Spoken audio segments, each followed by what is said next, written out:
Yo, what's up? What's going on? What's good? We are here, and this is the September 26, 2021 episode of the Boxing Source Radio Show.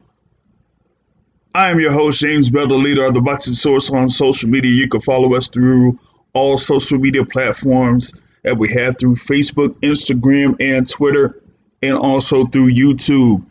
We have a good amount of things to discuss here in this particular episode. A lot of content to go through, to sift through, to go through, especially after what happened yesterday. That was a big result, and that happened, and we are going to go through that particular fight in depth. We're going to have reactions to it. We're going to see what people are thinking about, after this particular fight.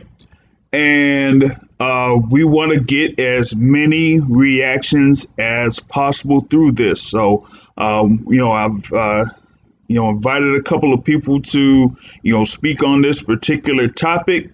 And they'll be, hopefully joining here a little bit later, but I am going to go ahead and, give my analysis of this and, what went down. I mean, you had the unified heavyweight championships on the line with Anthony Joshua taking on Alexander Usyk. Anthony Joshua coming in there with the WBA, the WBO, the IBF, and the IBO heavyweight titles, going up against Alexander Usyk, the former cruiserweight undisputed champion, coming in as the WBO mandatory with an undefeated record, right?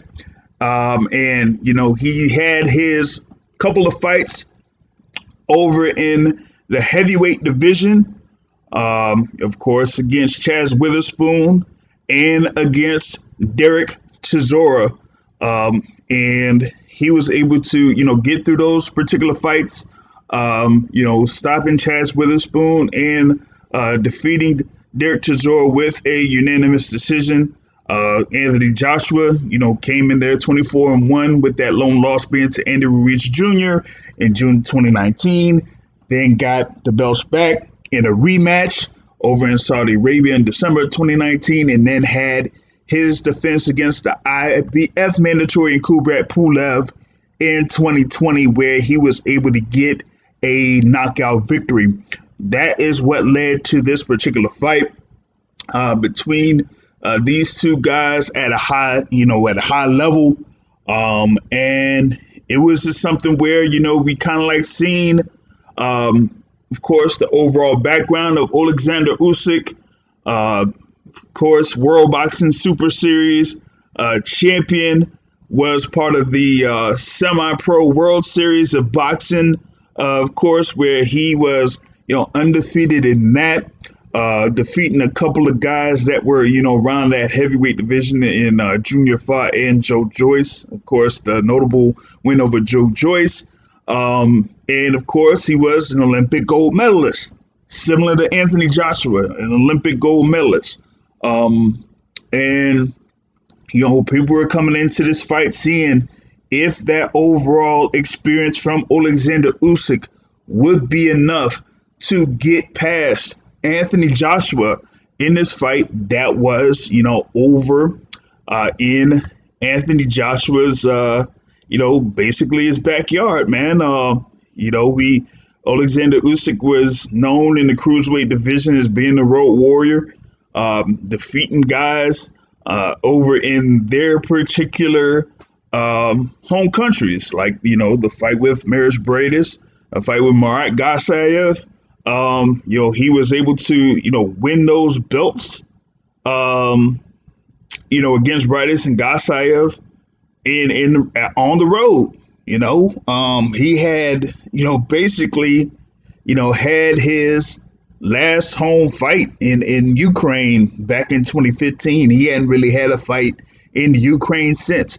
Every world title belt up to the point of fighting Anthony Joshua, he has been able to win on the road. So he would have had to do that once again here against Anthony Joshua, who came in as the unified heavyweight champion. And we seen there in that first round that Alexander Usyk went in there to try to, send a little message to say that, okay, I'm here and I'm here to fight and I'm here to fight my fight. And he was moving around. He was using his foot speed. He was using his hand speed that really, took Anthony Joshua by surprise. And a lot of people just did not really see or expect Anthony Joshua to get, hit the way that he was getting hit in that first round.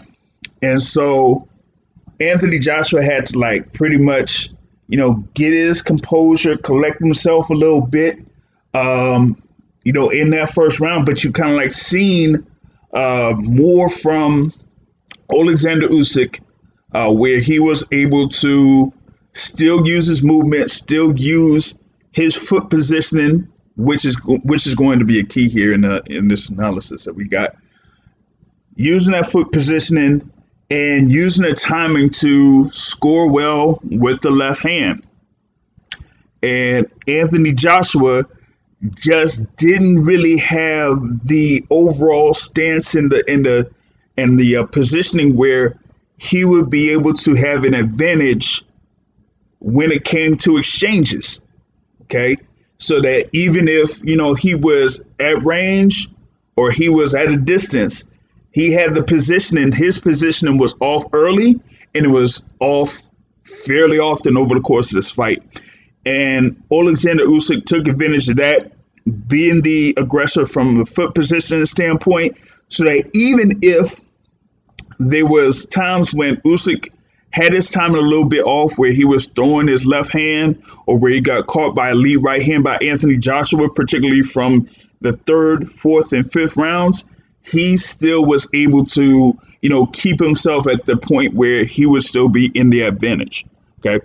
So those first 3 rounds, you could pretty much say that, Usyk had more of an advantage in those 3 rounds. And so you had Anthony Joshua pretty much way behind after those first 3 rounds, and that was one thing that, I think people didn't necessarily see there from Alexander Usyk, as he's usually a slow starter, then picks up at the second half of the fight. So what he did was he went ahead and he tried to take, the early momentum, and that's what he did. Anthony Joshua, went ahead and he kind of composed himself a little bit, didn't necessarily throw to me as much. It didn't look like he had that much activity, but it was more of a concentrated, more, efficient, accurate type of attack there against Alexander Usyk. And he was having a little bit of success there in the 5th and the 6th rounds, kind of carried over to the 7th round to me, where he made an adjustment, being more patient, getting to the inside, working on the body, throwing uppercuts to the body of Alexander Usyk. And you've seen that those uppercuts to the body were affecting Alexander Usyk there. And that was kind of where you kind of, seen where Anthony Joshua started to get that little momentum back. But it was more about, to me, around that 7th or 8th round where things started to change up, where you seen it was more of the same of the first few rounds, where you seen Anthony Joshua out of position, either being too close on the inside of Alexander Usyk to where his foot position would make him, be off balance. And that was the thing you kind of saw in multiple instances where you seen Anthony Joshua be out of position from a foot perspective, where he would get hit. It didn't seem like it was really hurting him, but the way that his balance was, he kind of was tripping over and that type of thing. And when you're going up against the southpaw, that foot positioning is one of the most important things that you have to establish and be aware of over the course of the fight, because if you don't get that right position in and you get caught with a good punch, then it doesn't necessarily have to be a really hard punch. All it has to do is just send a good enough message to the point where you're going to, have your opponent off balance. And that was the thing that you've seen over the course of this particular fight, is that you've seen Anthony Joshua being off balance, being at the wrong position, not making that particular adjustment there over the second half of this particular fight. And what ended up happening is that even though you've seen some issues with Alexander Usyk, there was, a cut that was being developed around the side of Alexander Usyk's eye. He still didn't, break concentration, didn't break focus, and still, kept his level of fighting still there within that second half of the fight. And to me, that was the key of what was happening here to close things out, as you have Alexander Usyk pretty much increase the pressure. Didn't necessarily have to be overall activity, as I'm going to point out later on here, but he increased the pressure, made Anthony Joshua think more than he should have, and he was able to be efficient enough to the point where he really had Anthony Joshua in trouble in those tail rounds, the 11th and 12th round. And you've seen that in the 12th round that he kind of increased the pressure, particularly in the beginning of the rounds. Forgot that he kind of did that in the 10th round as well, because you kind of seen the ebbs and flows of the fight really changing after those first 6 or 7 rounds, and that you probably wouldn't have necessarily known at the time who had a lead in the fight. Okay. And especially with, like I said, Alexander Usyk having that cut around his eye, how that would affect him over the last, course of those rounds. But he was able to keep his, energy, keep his mobility, be effective in what he was doing, and be more efficient over the tail ends of this particular fight. And so you kind of seen that happen there in the 11th and 12th round, where his energy was still up while Joshua's energy was still down, and Joshua still had those issues where he was not getting that foot placement right and being off balance, not in the right spot, not being able to, establish the distance and the foot position to where he would be able to have an overall advantage over Alexander Usyk. Even if he was able to land shots on Alexander Usyk, he didn't have the overall effect that he needed to have. And you had there in the 12th round, Alexander Usyk being the Alexander Usyk that he has been while he was at cruiserweight and a couple fights at heavyweight, where he increased the pressure on Anthony Joshua, and he's seen how they close out that last few seconds where he was able to throw 4, 5, 6 punch combination that landed on Anthony Joshua, had Anthony Joshua landed backing up on the ropes, trying to slip in, dodge, and everything like that. But he was, still being affected by Alexander Usyk. And then by the time the 12 rounds ended, you've seen that Anthony Joshua was purely exhausted there after that. And the initial reaction with Alexander Usyk, we felt that he won, went to the center of the ring, kneeled down on 2 knees, and he was like, basically I did it. And so you had the judges' scorecards, unanimous decision for Alexander Usyk. He wins those unified heavyweight titles. You had a score of 117, 112. You had a score of 115, 113, and a score of 116, 112, all for Alexander Usyk, for him to win those unified heavyweight titles, and he becomes like the first man since Evander Holyfield to become an undisputed champion at cruiserweight, and at least for now, a unified champion at heavyweight. Yeah, we know Evander Holyfield eventually he ended up being the undisputed heavyweight champion. But we got Alexander Usyk being able to become the unified heavyweight champion here with his performance over Anthony Joshua. Wanted to add in someone here that is a contributor to the Boxing Source, the self-proclaimed number one man on boxing Twitter, probably has the number one pound for pound title in boxing Twitter. He is, as y'all know, the president of the Deontay Wilder fan club.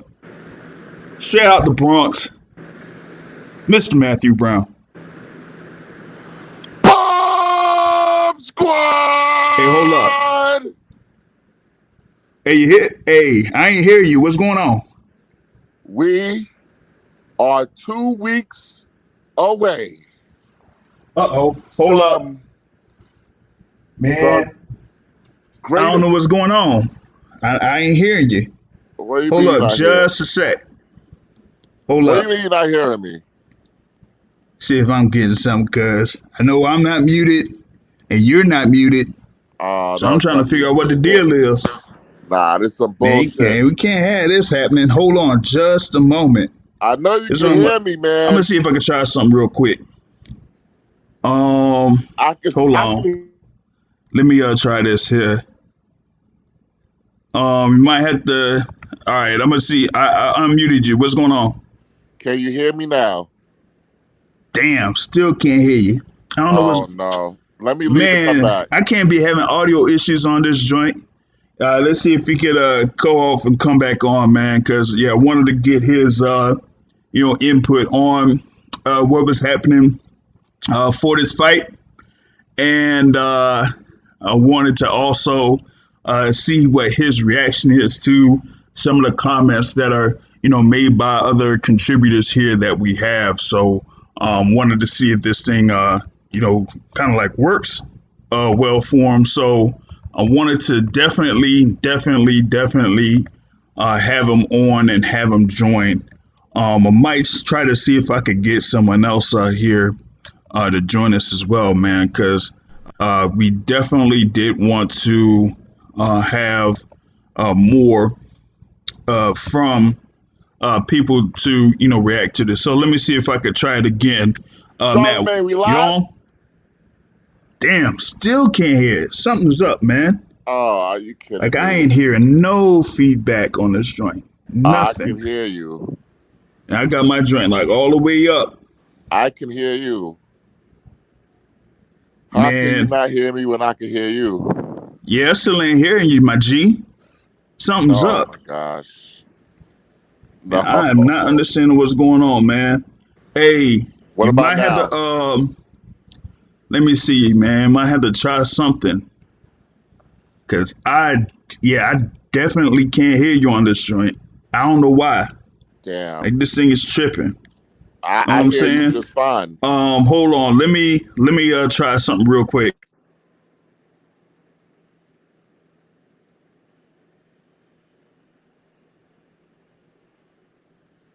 Damn. Yeah, go ahead. You still can't hear me? I'm talking. I don't think you can hear me. Still can't hear me? Now I heard myself just now. I'm talking. I don't think you can hear me. Still can't hear me? Damn. I heard myself just now. I can hear myself echoing. Damn, what's going on here? Yeah, I don't get it, What's cause going on here? yeah, I don't get it. I don't get it one bit. Hold on, I might have to try something. Hold on, just a sec.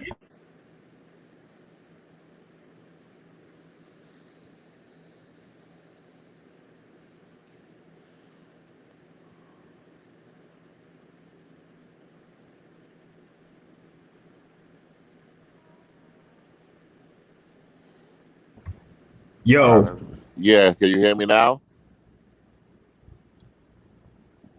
yo, you got me? I can hear you. I hear you. Yeah, I had to try something else because this thing with StreamYard is fucking around with me. Can you hear me now?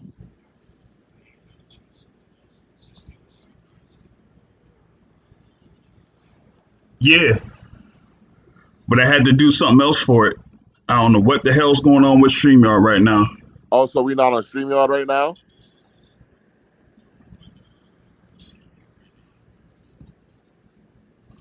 Ah, Yeah, I mean, man. we are. It's just that I ain't getting no feedback from it. Yo, Guillotine, can you hear me? Can you hear me, Guillotine? Cause we having problems hearing each other. You know what?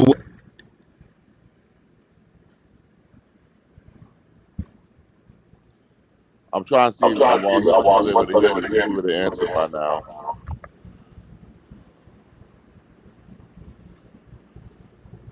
All right, all right. I think I got it fixed. All right, now we good. You can hear me now? Yeah, like direct. Some like audio shit was fucking around, so I don't care, man. This thing gonna be on the podcast. I don't care. Audio issues is fucking with me, so it is what it is. But I got you on for reals. What's up? Well, you kind of ruined my intro, so you're gonna have to introduce me again, man. All right, you're gonna have to go off and then go back on. All right, go off and go back on. We gonna take two Yeah, on I that. need a better intro than that. Let me do this real quick. Oh man, yeah, we gotta do a take two on this joint, man. Cause man, I don't know what in the wide world of sports is going on with this audio joint here on Streamyard or whatever. Like it was, playing some games. You know what I'm saying? And I'm like, why you wanna play your games on me? So let's try this one more again. All right, folks, ladies and gentlemen, boys and girls, children of all ages. No, I ain't gonna go that route. What I'm going to bring to y'all is coming straight out the Bronx. This self-proclaimed king of boxing Twitter and the long-standing president of the Deontay Wilder fan club, Mr. Matthew Brown. Charlamagne, we live? We live, we lit. Church check-in.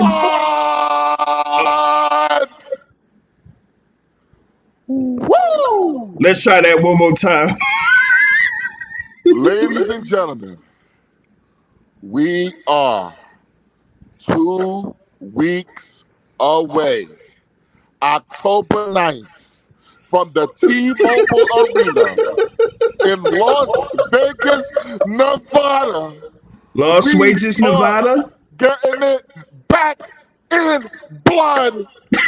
Glass, the glass, Oh the no. great future Hall of Famer, This is a future. the real one time, Mr. One Hitter Quitter, the Slim Reaper, the Alabama Slammer, Deontay LaShawn Wilder will bring the WBC belt back home to the United States of America, and the road to undisputed is officially on the way. Woo! Now you need to listen, that woo was worse than Ric Flair and Blair Cobbs. Come on, man.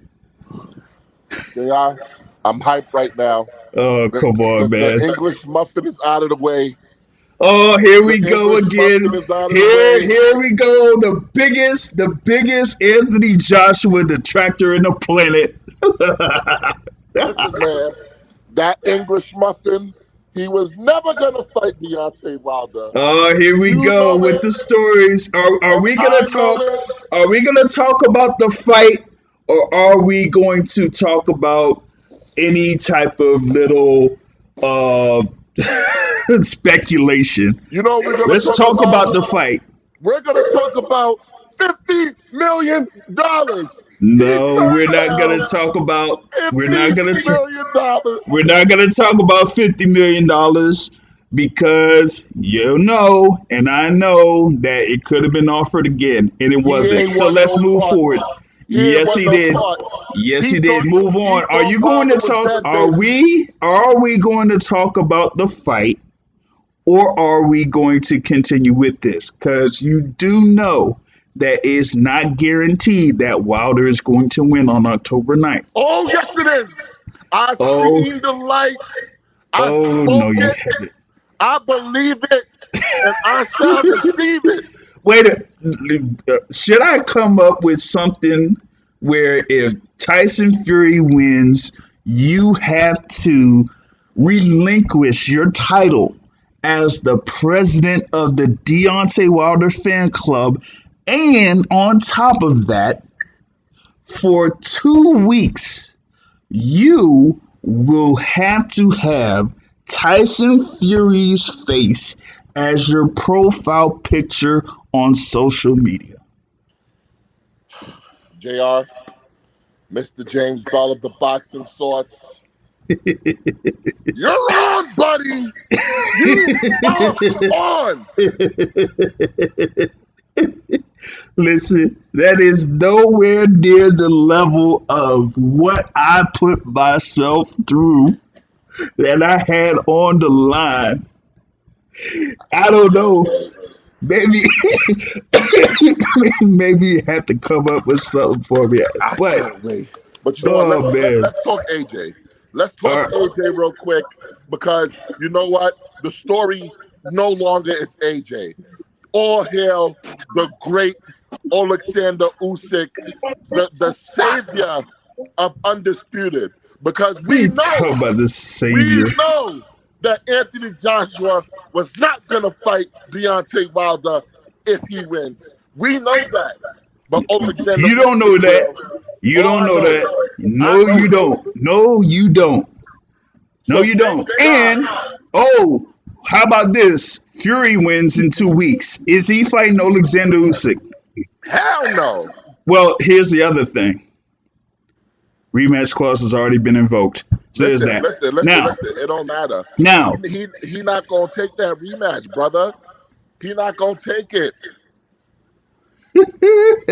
you know that. Listen, all I know is I got fucked up.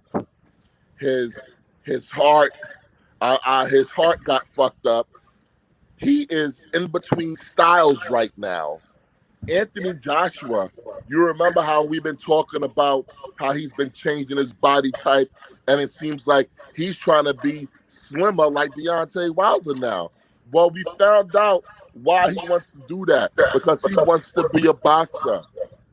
But Anthony Guess who? Joshua cannot be the boxer against Alexander Usyk.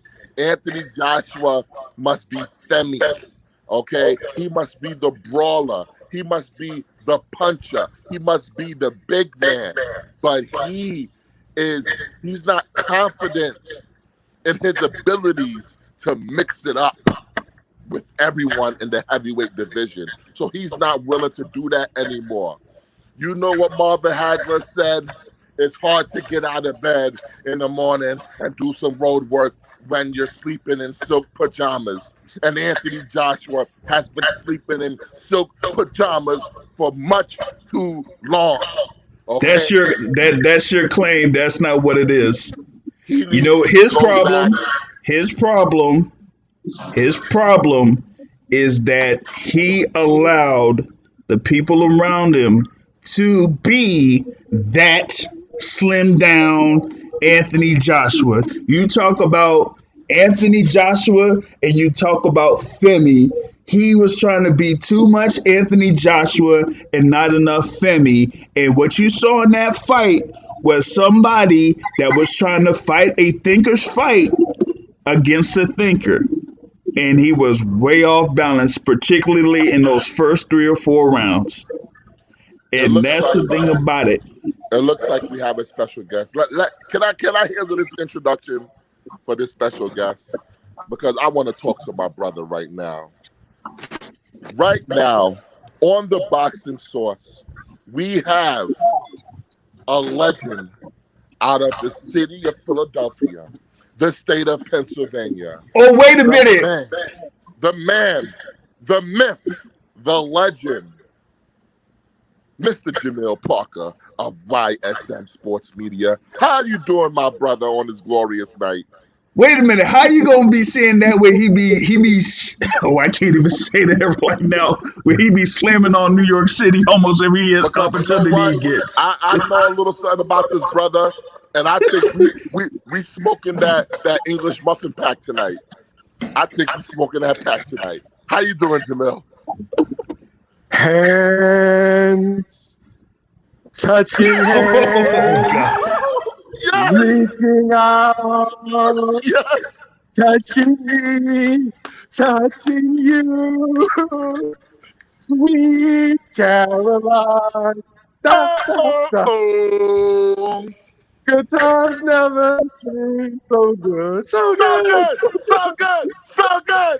I'd be proud. Ba, ba, ba. Oh yes, oh yes, oh yes.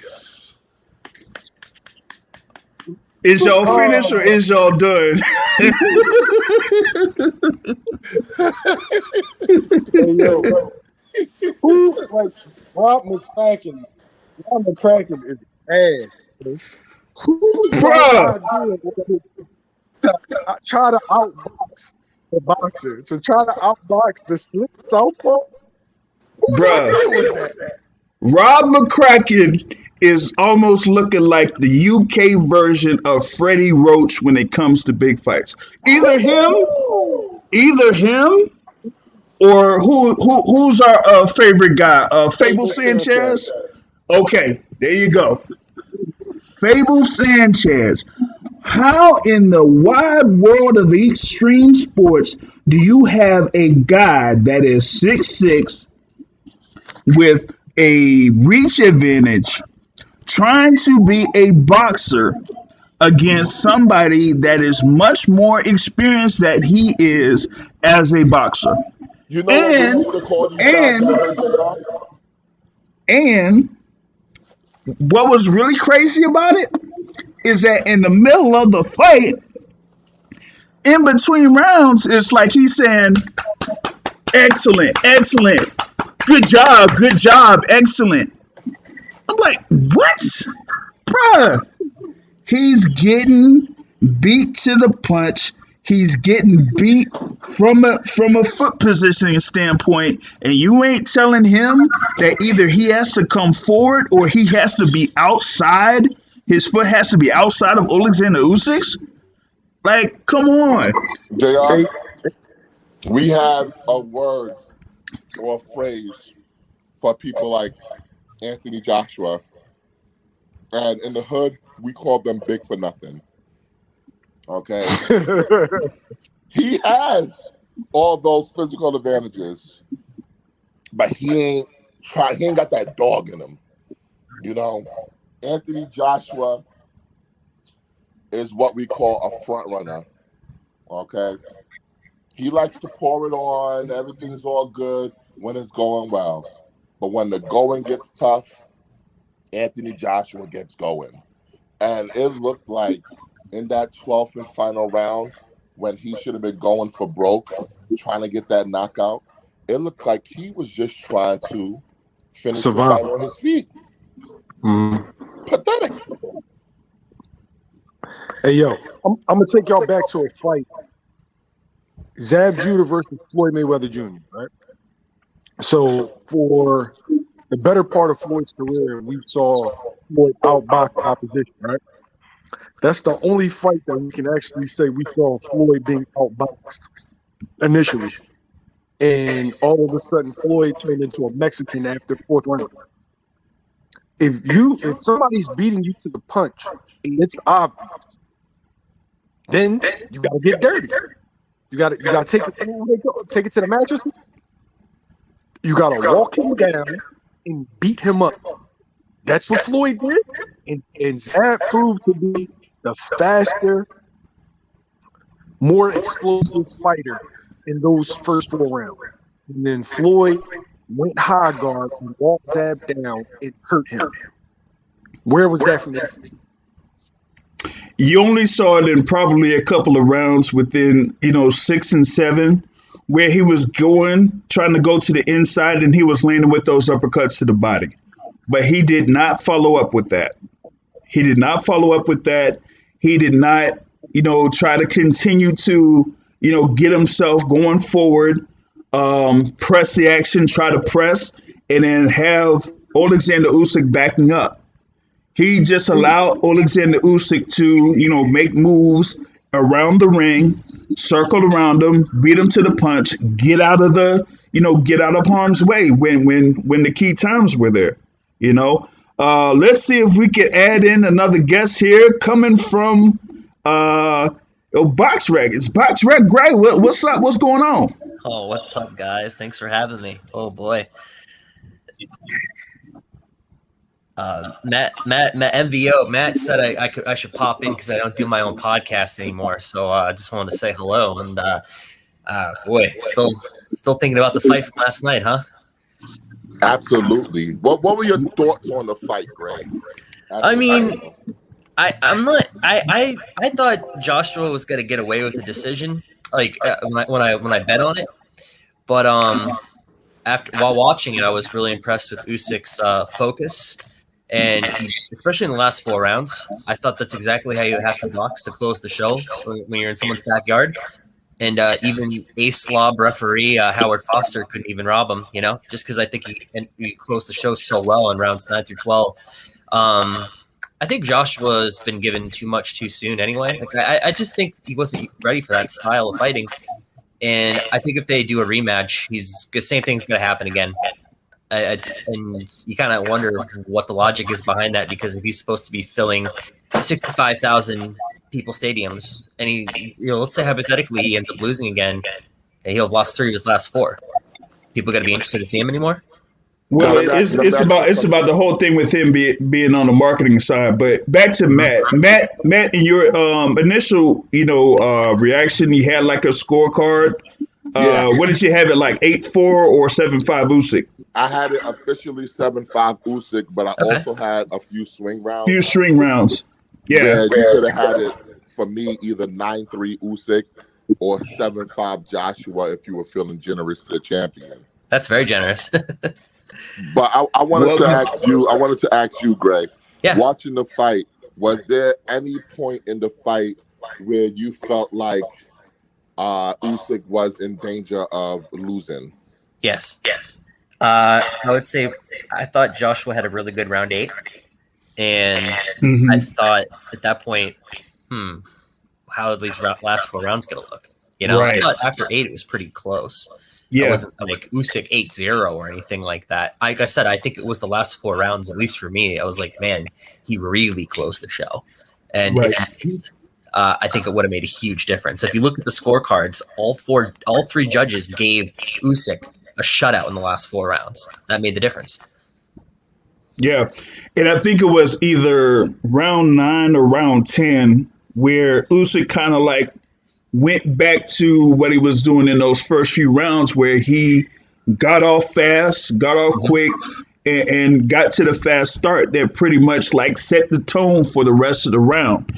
And when he was able to do that, then that's kind of like switched over the fight and switched over the momentum in his favor, And the thing is, before you got on here, Gray, that I didn't see from Joshua was that his elements that he has that he was able to use over the course of his career, He didn't really do that in this fight. He didn't really establish the thing where he was able to use the right hand, but that's partially because the jab was nullified by Usyk. But also, he didn't create a situation to where he could use his uppercut or a counter. The only uppercuts that you really seen that were landing successfully were to the body of Usyk, but he didn't build off that. No, he didn't really look like the bigger, stronger guy in there either. Even though he had the size advantage. And you saw the two of them in the ring in the first round. I thought, okay, it's not really like a cartoonish disadvantage here, but you could still saw Josh was a bit bigger, but he certainly didn't. He didn't really fight like the bigger guy in there, Right. And the thing was, when Matt got on here and YSM got on here, he spent too much time thinking and not enough time just doing something, because if you're gonna, you have to already have the game plan in place. You can't just go in there and then think about what your opponent's going to do. You're gonna have to go ahead and fight how you're gonna fight. You can't wait on whatever Usyk's going to do, because by the time he does something and you try to react, he might not be there. And that was what ended up happening. Was a lot of times Usyk was able to get his punches in, and either he ended up not being there or Joshua reacted to the point where he would still be getting punches landed on him, before he even did something. And he didn't necessarily make an adjustment on the feints until the fourth round or so, where he just ended up stepping back. I was watching it through the zone, and of course they had Roy Jones Jr. and Jr. was saying, yeah, he needs to step back so that he could be able to react to the feints and not be able to get hit by the punch after it comes from the feint. And that's what he ended up doing in those rounds, to where he would be out of position or out of range for Usyk after Usyk starts with the feint, that he would be able to land with either a right hand lead or just with the left. And then there was one time where he was out of range for Usyk, and Usyk tried to come in, and then Joshua was able to land with a right hand lead that really stopped the momentum of Usyk. And he didn't, end up building off of that momentum to say, hey, maybe I'm able to time what Usyk is doing, stay out of range, be able to throw when I can throw, and not be able to get hit as much as I was, in those first few rounds. And he didn't necessarily build off that. Right. I think you can say you can't say that Joshua didn't try a plan B, because he certainly did. I thought 5 and 6. Round 8, I gave those rounds to Joshua, and I thought he was trying some other stuff in there. I was impressed with him trying to keep up with Usyk, who I think, you go from fighting Pulev and in a very out of shape Andy Ruiz, and you get to be the one dictating the pace. You get to be the one dictating the footwork, and you can fight at your own pace. And you're comfortable in there, and then you're going against a guy that has really good footwork and is spending in the early rounds just throwing more punches and having, just was in gear in that fight. And I thought Joshua at least tried to adjust a bit, but I don't know, man. Those last 4 rounds, he should just go back to the drop. He should watch those again, because he really gave it away in those last 4 rounds, in my opinion. Yeah, I think he. I just didn't know if it. Like I was saying, I think it went back to what Usyk was doing in those first few rounds, and where he was the better. He was in a better position. He was, able to land when he could land. And when he did land, it was to the point where Joshua was out of place. Mm-hmm. And you kind of see that, and you see that with the southpaw. Like I was saying, before the fight, that this is something where Joshua has to, be fighting a southpaw like he did against Alexander Povetkin. And in that Povetkin fight, those first few rounds, you could see that he was still trying to figure out how to lock down the timing of a southpaw. And here you're going up against a southpaw that has much better mobility than Povetkin, much better speed, and probably a better skill level than Alexander Povetkin. Yeah. So you're going to have to take that out of the way and say, okay, how am I going to be able to wear this guy down? And it seemed like he was doing that around like round 6 and 7, but he didn't build off that to try to go ahead and go for the Guso and try to finish him. Now, Gray, earlier you said that you thought that Joshua was given too much too soon in the first place. Can you expand on that? Like, what Yes. do you mean by that? Yes. I think it's a combination of two things. I think one is there's an expectation of him to be an all-time great, and I think we found out yesterday one that's not the case. I think he's a good heavyweight, but I think one day when we'll look back on our all-time great list, I don't think he will be up there necessarily. And I think that if you look at just I think he should have been fighting more frequently than he has been. I think fighting once in 2020, I understand there was COVID, but I don't think that's helpful for a guy like him. I think he needs to see as many styles of fighting as possible. And when you're going from applauding Andy Ruiz to a older Pulev to a guy that all of a sudden you're like, holy crap, this guy can throw a lot of punches for this weight class and he's coming up from cruiser. I don't know. I just think Usyk's such a different style of fighting than anyone Joshua's ever been in the ring with. I don't think it did him any favors. Well, that kind of like goes into one thing that Matt has said on this podcast in the past is that, Joshua as a professional hasn't really had enough fights to where he could build himself up to fight different type of styles, so he could go up against those guys where it's almost like a lose-lose situation sometimes, especially if you're already putting the highest level so quick. Is that, people kind of like ask for the best fights possible, but at the same time, if these guys don't necessarily have that overall experience yet, how are you going to put them in the ring against these guys and then see if he's going to be able to, perform at that top level over and over and over and over again? Yeah, Joshua welcomes those type of fights and says that, quote unquote, he's learning on the job. But at this particular level, is it really necessary for you to learn on the job with somebody that has much more experience than you? You can't necessarily do that. I think that's a really good point. I mean, if you look at Usyk's, everybody he's fought since, like, let's say 2016, right? And you look at all those names he's been in the ring with, and you're like, man, that's it's a lot of great names, and B, it's a lot of different styles that you're seeing. Literally, with the exception of maybe Chaz Witherspoon, every guy he's been in the ring with, you're like, this guy is a top fighter. He's been good at a high level and brings something a little bit different to the table. And then you just look at the names Joshua's been in the ring with, you're like, plotting heavyweight. For the most part. I mean, Klitschko was and Joe Parker obviously bring a style, but for the most part, it's like, man, I just feel Usyk's seen more being in that cruiserweight division. It's seen different styles. Yeah, it's not just the cruiserweight division, but it's its extended amateur background and having a few fights at semi-pro. He's basically seen every type of style, and he's been under multiple levels of quote unquote pressure, because immediately after this fight they were talking about him being the road warrior. Like, every single world title that he's won has basically been on the road. He hasn't had a fight in Ukraine since 2015. Yeah, I know.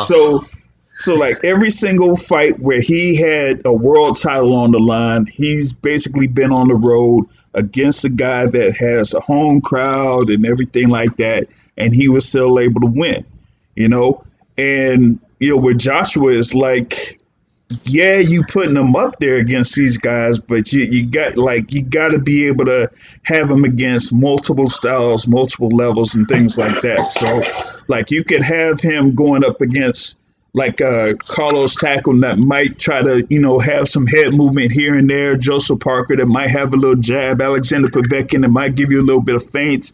Andrew Ruiz, who may have fast hands. But you got to also be able to, like, in your camp, be able to study how to react to those things, And what I've been seeing in, like, immediate reactions to this particular fight, is that a lot of people aren't really liking Rob McCracken. And we kind of like said this before you got on here, Gray. At least I said it. When it came to this particular fight, I said that Rob McCracken is either like the Freddie Roach or the Abel Sanchez of boxing, because when it comes to these big type fights, Rob McCracken is not teaching his guy how to make the proper adjustments to get the momentum back on Joshua's favor. Yeah. And Joshua was pretty much on the brink of doing that, like we were mentioning, but McCracken is like, oh, magnificent, excellent, great, you're doing great, instead of being like, yo, you got to get back into this fight. Like, you're losing this fight, you're allowing him to fight his fight. You need to go in there and you need to, get at him. You know what I mean? No, to lose the last 4 rounds of a world title fight when you're the champion and it's in your backyard, that's unacceptable. I'm sorry, but it is. That's when you're supposed to, get the momentum back on your side and get the judges back in your favor and get that decision that maybe you may not deserve, but you're supposed to win those those last few rounds, especially when you've won round 8. What the hell are you doing to lose 4 straight rounds at the end, man? Yeah, but can we really put that on Rob McCracken? I don't know. From everything I've heard, Rob McCracken is the only one that can get the best out of Anthony Joshua. Anthony Joshua listens to him. He knows how to push his buttons. Maybe Anthony Joshua doesn't have that next gear, and Rob McCracken knows that, and he feels like if he would have pushed AJ the way he needs to be pushed, maybe AJ ends up getting stopped. Yeah. I mean, that's a theory, but I mean, we won't know for sure unless, maybe Anthony Joshua ends up with another trainer. I mean, some guys have, kind of like reached their limit with trainers, including the Bronze Bomber, and kind of like moved on to another trainer. And now we will see in 2 weeks if that result is successful or not. We've had guys in the past in the heavyweight division that have changed trainers and it ended up working well for them. Lennox Lewis is an example, so maybe it's something to the point where, Anthony Joshua has kind of like reached his limit for what he can do with this guy. And my thing was, like, in that first Ruiz fight and in this fight against Alexander Usyk, you really didn't see those big time adjustments that were needed from Anthony Joshua in order to get through those particular fights. Right. Now, on the flip side, we got Alexander Usyk, like I was saying, the first guy since Evander Holyfield to, be either a unified champion in cruiserweight and in heavyweight. Of course, it was undisputed in cruiserweight. Now he moves on. They do have an immediate rematch clause invoked for this particular juncture. But if he goes, and let's say it's in February or March next year, they have the rematch and he ends up winning, what happens next for him? Undisputed. Yeah. I agree. That's pretty much the only fight I want to. I think you kind of have to go into that because both guys, if that fight, especially if that fight happens early in the year and they're able to get it out of the way, the winner of Fury Wilder will probably be ready to go in the summer or the end of the summer. And I think you have to do it at that point. Just seems Yeah, I mean, it's just like, we've kind of been waiting since, 2018 to at least have some type of fight for the undisputed title, and it hasn't happened. So, let's see, about trying to get this thing done, or at least, have it to the point where we know that the two fighters that are fighting are basically the two, without a question or without a doubt, the two best heavyweights out there. So at least we should be able to get that sometime in 2022. So there's that, But that's like, really the quick thing about, what was happening in that particular fight. I ain't gonna speak much about what was happening on the undercard. Trash. Trash. Yeah, I agree. I agree with Matt. Very forgettable.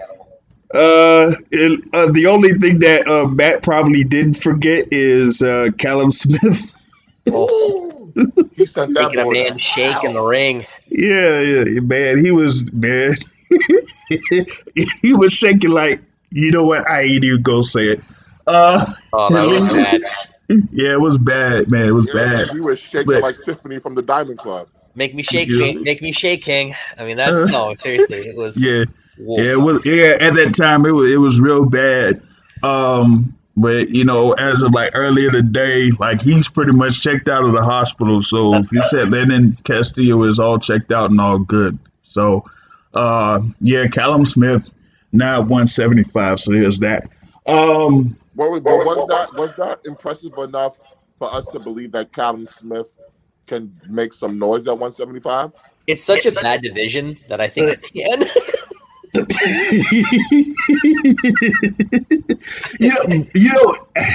That could be it, but you know what the other thing is that with the light heavyweight division, here we are all this time, and we've only had one unification fight happen.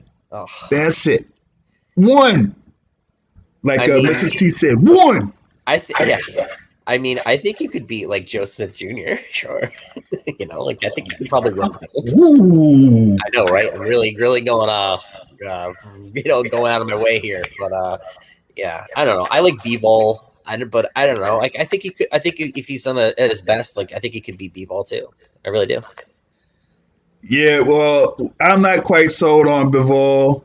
I don't think Matt is quite sold on Bivol either. So, I just don't understand like how after all this time you don't have Bivol versus Better Biev yet.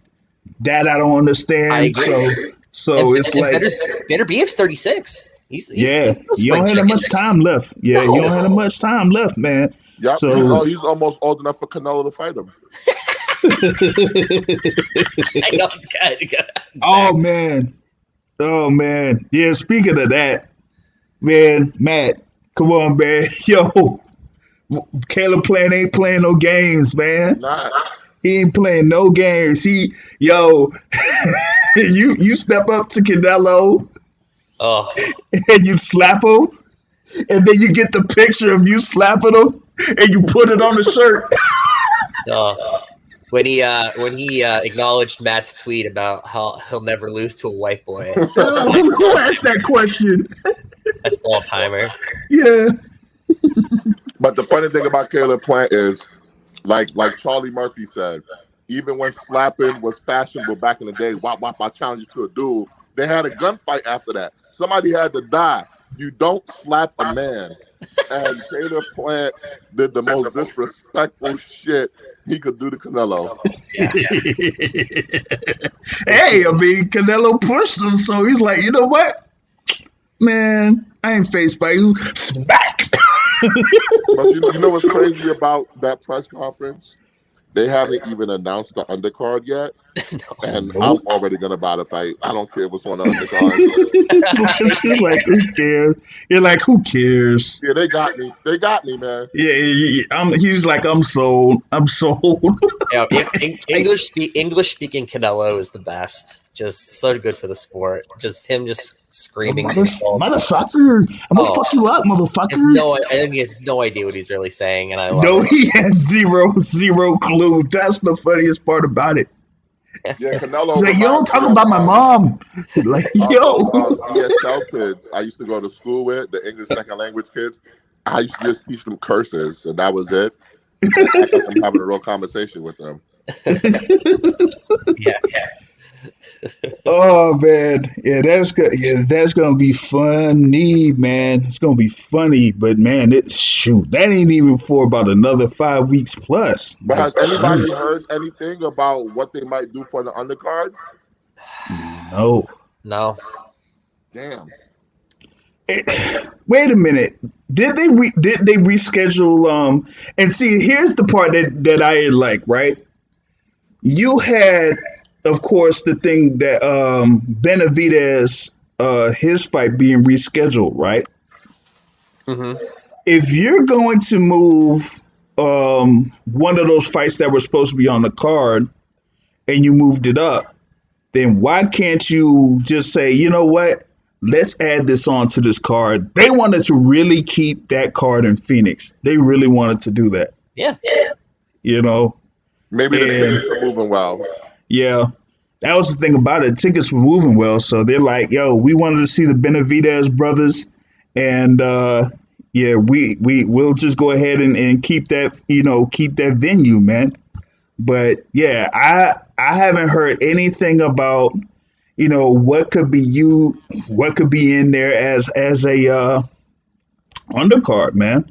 Like I don't see anything that could potentially be a co-feature or anything like that. But you know what's funny? What I was thinking that maybe Canelo could have some of his fighters on there, but then I remember Eddie Hearn signed all of his fighters. Yep. Mm-hmm. So we can't have no Canelo team, be part of this thing. Or hey, maybe Andy Ruiz could be part of it if he's healthy enough. That's the only thing.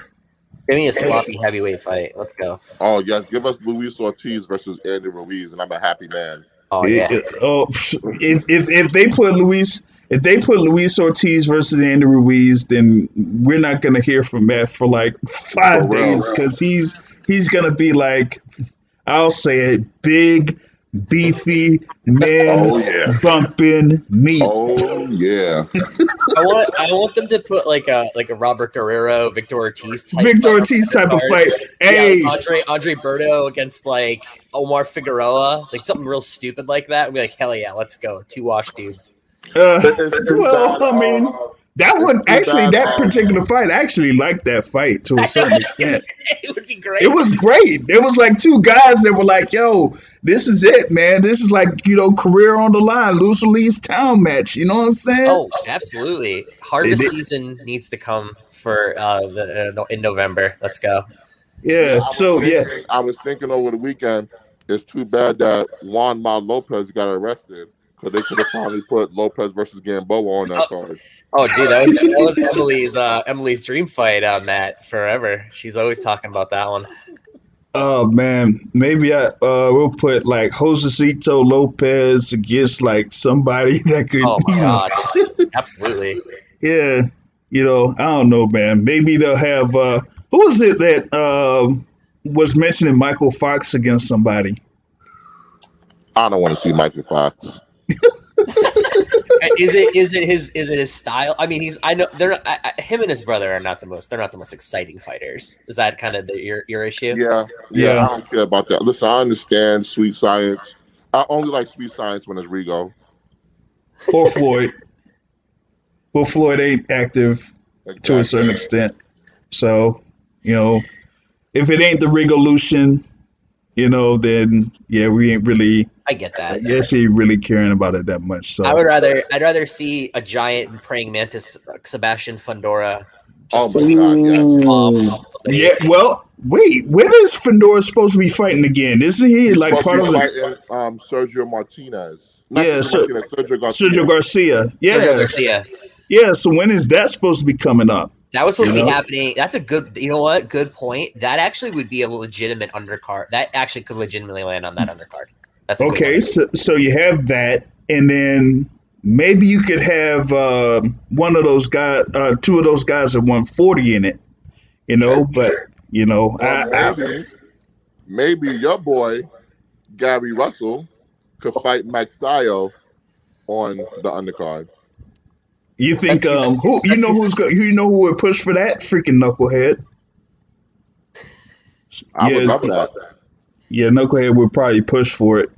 That potentially could happen, but I really think because of the price point of Gary that they're gonna have that be a main event. It's gonna end up being a main event somewhere. So that's the thing about it. Make it stop. Yeah, that's not a main event to me. No, it's sure. Like I fuck with Gary Russell, but he ain't been fighting To me, that's a money loser. Nobody remembers him. Well, here's the thing: if they're not gonna have him fight, Leo, and they haven't really said much about what the WBA situation is gonna be there. So, what else are they gonna have him do? Like, that's about the only thing left is Magsayo for him. That's it. So Yeah. so that's the thing about that, man. So yeah, I think that's how that thing could probably fill out. Maybe you might have a heavyweight fight in there if it's not Ortiz versus Ruiz. Maybe it's gonna be like Ortiz versus Charles Martin or something. I'll take that. I hope it's Casemiro in a title defense just to piss Matt off. Who in the title defense? Casemiro and that whatever what other goof he's negotiating with right now that no one gives a shit about. Yeah. So yeah, there's that, man. Oh man. But yo, Matt, I'm semi disappointed though, man. Why? They moved the fight again, and now I really don't think it's ever gonna happen. No. What fight? Lopez Cambosis. Oh, don't say that. It's gonna happen. Oh, that fight? Yeah, I think it's still gonna happen. But man, that thing was gonna be next Monday. Yep. Man, Yeah, I would have found a way to get in that. That's not being talked about is the little tiff that happened between Trilla and Madison Square Garden after the Dipset versus Locks joint. Oh, do we want to talk about that? Let's talk about it. Okay. Yeah. So they definitely, from what I kind of gathered, and I think this is a big reason why their last card did not take place at MSG. Like MSG was pissed at them for that first card because the one that Mike knocked up the white boy on, and one of my fellow whites, and they were very the white delight Mike Wilson. No, but MSG was like this card got oversold. Like there were too many people. Like they had insurance problems up until the day of the fucking card. Ooh. Dude, everything was going wrong. Like they fly on the seat of their pants, Triller, in my opinion. Like they're doing everything like improv, like it's not planned. So I don't know if they were able to repair that fractured contract, but like from what I had heard, I thought all those verses, like the smaller monthly events, they were put at MSG. But maybe the Tiafimo, they made an exception. So yeah, because you remember the original deal was supposed to be every Tuesday. Right. They were gonna do something at the Hulu Theater. Cause remember, me and you, Gray, were planning on linking up at one of these damn things. Dude, I know. And all of a sudden, no more Tuesday events. No, they were one and done. Man. I mean, that last show took place in Florida. So what does that tell you? Well, that was the thing too. I mean, this fight was originally supposed to be in Miami, Florida, right? And it was supposed to be part of an actual like a concert, at first, and then that kind of got, of course, nixed, and so they tried to do this here, but it's like they done rescheduled this fight like it's been like about 4 or 5 times already. So but I guess one more theory that I hope is true as to why they want to move this fight to October 16th at Barclays. In Barclays. I think that they have secured a huge New York-based versus battle, and they think they're going to sell a shit ton of tickets for this battle. Yes. So they wanted to move it to a bigger venue, because if you look at the first concert with Dipset and the Locks, they should have put that in the Big Garden, because they sold the tickets so damn fast. They didn't expect the demand to be so much. So I think that they feel like they secured something where the demand is going to be great, so they wanted to move it to a bigger venue to maximize their dollars. Probably, yeah. Yeah, I can see that. Not one person in that crowd gave a shit about the boxing that night, let's be honest. Nobody. Nobody. No one said, I'm here to see the white delight Mike Wilson. No one. shout out to Michael Hunter, previous guest of the Boxing Oh, Source. Michael Hunter's great. You know, he's great. But hey, the white delight. Yeah. No, no. Honestly, I think that they got Diddy. That's what I think. Wow.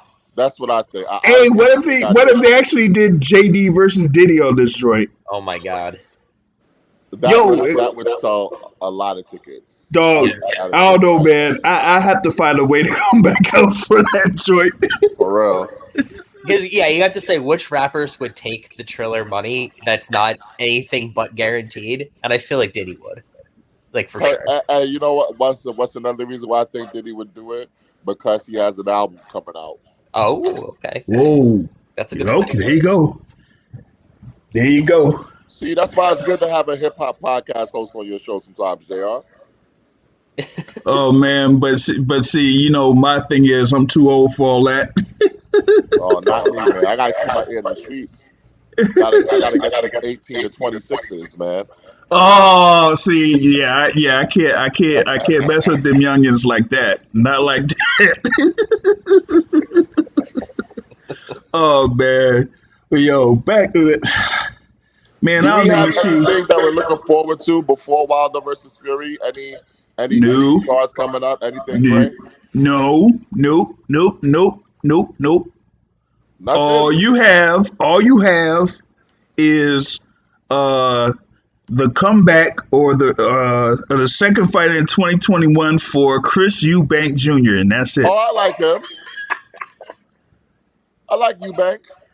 Against Sven Elbeer. Never heard of him. Sven. Yeah, Elbeer. Not Sven Aki, but Sven Elbeer.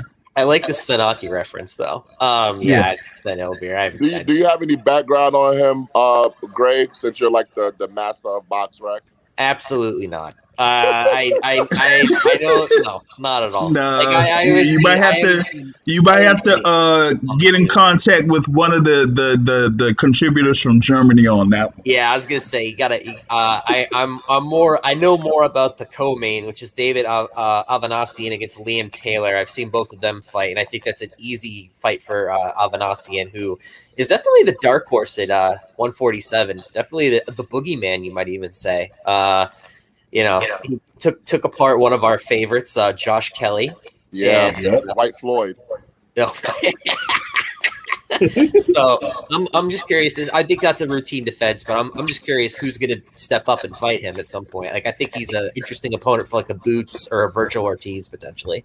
Well, I don't think thought that he was going to fight Conor Benn or something like right. that. Until it came out that Eddie Hearn asked him to vacate the belt so Conor Benn can fight for the vacant belt.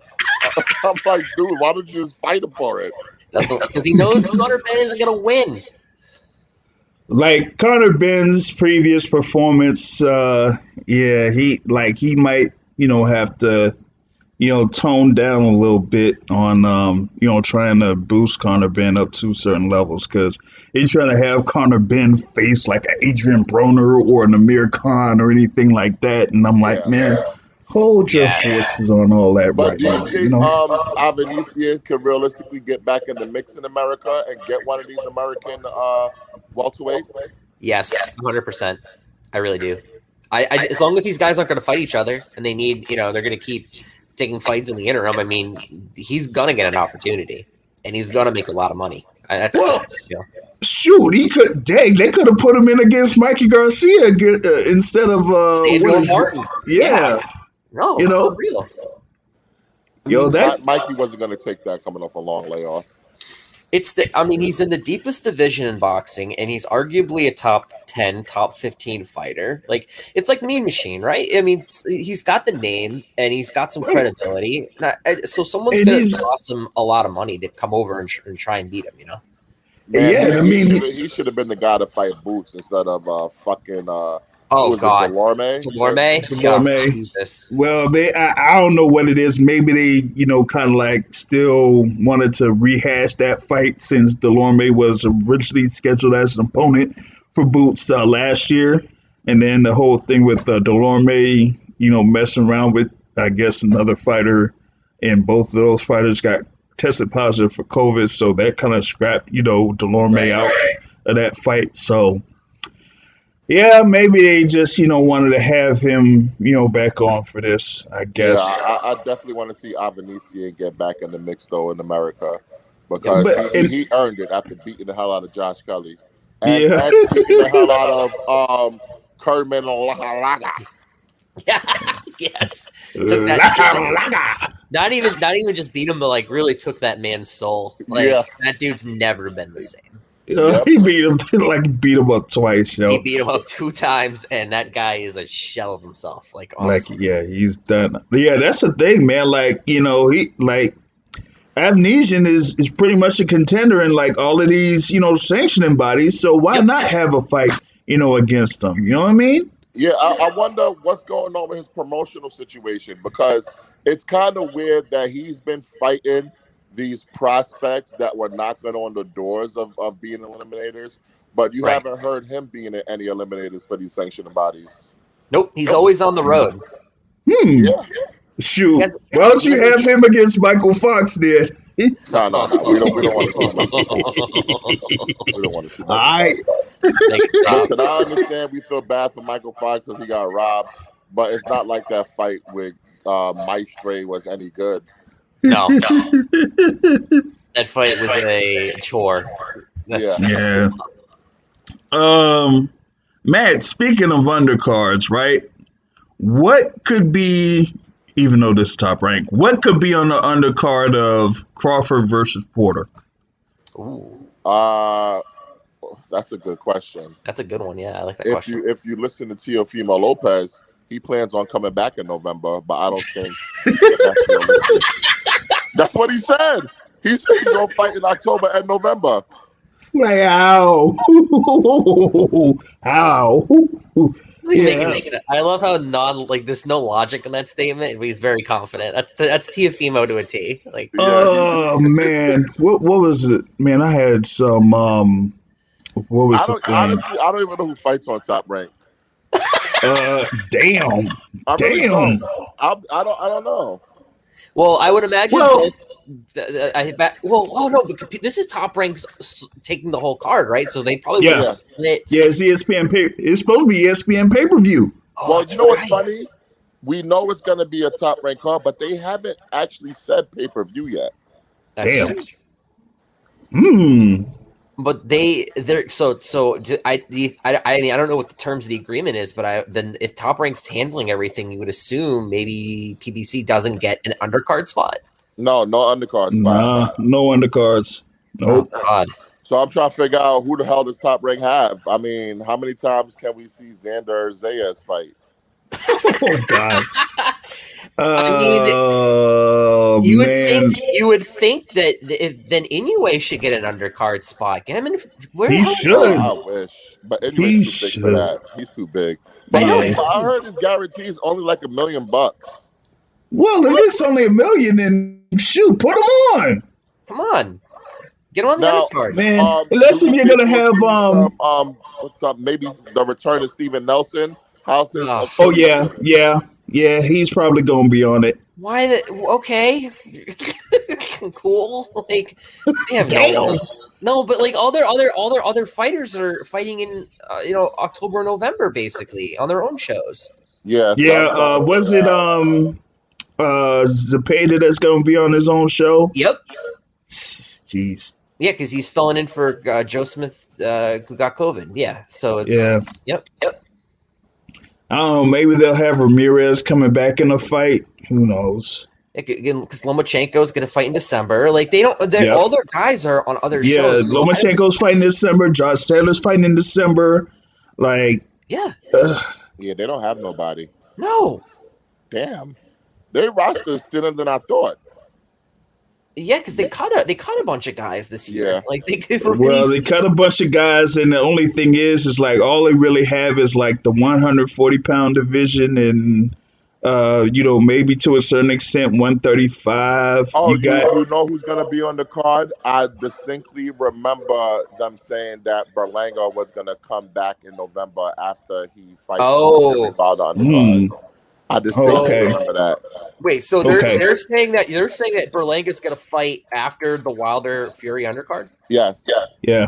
Wow, that's So cool. October 9th, and then again on November 20 something. So I they- didn't say he's going to fight anybody good. No. Right. I just Right. think that's a hell of an assumption that they think that he's going to blow out the guy that almost beat Billy Ho Saunders.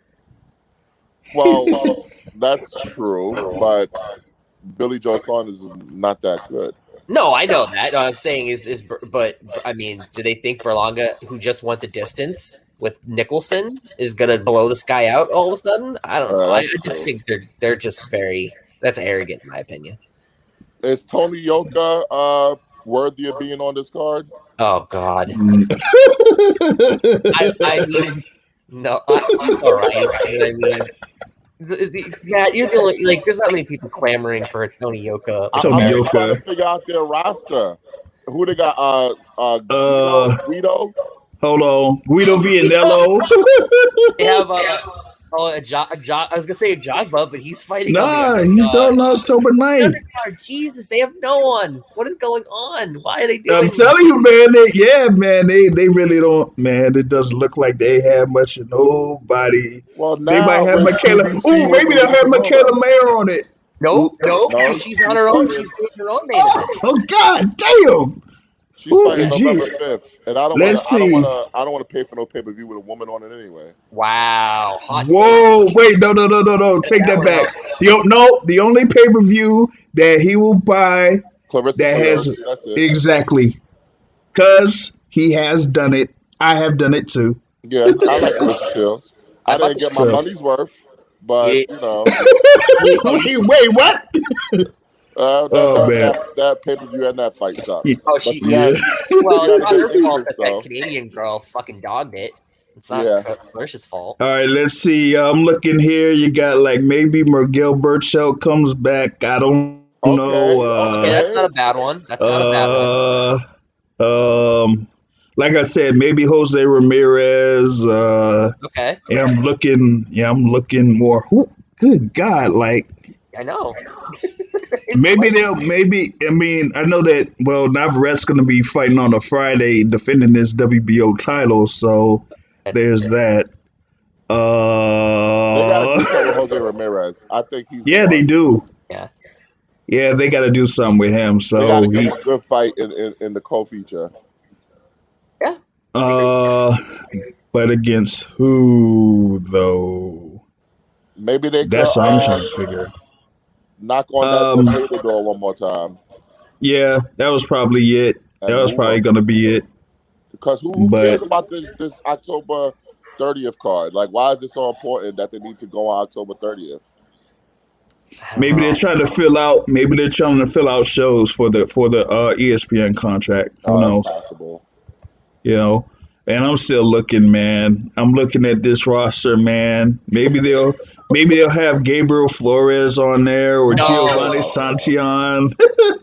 Flores is gonna. If he's not released after that loss, he's gonna take a long layoff. He got his ass kicked. Wait a minute, Matt. Maybe they can have our favorite guy on there, Isaac Dogbe. No. Yeah. Oh man, yeah. Man, Wait a minute. They better put tickets on sale now before they announce the undercard. I know, right? No. They better. You know what?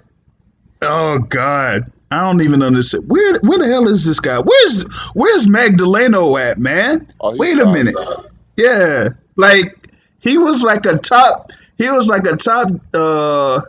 Ranked guy or something like that in the featherweight division, and now he's off the rankings. So I guess we got to put up some missing posters for him. Yeah, because I think when they said, oh yeah, you could be a top contender for the WBO title against Emmanuel Navarrete, and he's like, okay, yeah, I'm all good. I'm good. That's good. Yeah, man. And you know what's funny? They can't even use Frank Warren's people because it seems like Frank Warren is in bed with Showtime now. Yep. Damn. So they really don't have anybody. Well, and here's the thing, right? how are they gonna fill that undercard? And they still got the event on October for Shakur and Herring, right? All they're gonna have is those young guys, right? Yes, Remember? that's true. That undercard is already they already have Yeah, they already filled it, and when we saw that, we were like, why couldn't they have this card in Cincinnati, man? I agree. You know, But dude, that undercard, that Shakur Herring undercard, it's complete. It's all like you said. It's all young guys. Yep. Ali's white grandson is in action. Evan Holyfield, whose last fight I called in New Hampshire, so he's really coming from the big leagues to this undercard as well. So yeah, not exactly groundbreaking. Wow. Yeah, That card's not going to do well. oh God, what if they have Robeson Ramirez on that card? Oh my God, He's trash. he's on the deep on the Wilder Fury undercard. oh, yeah, he's probably yeah. He's on the. Why are they still featuring this guy, man? I think they can get a little bit more out of him, like than you think. Like I don't think he's. I know he looked like dog shit in his debut, and that was embarrassing.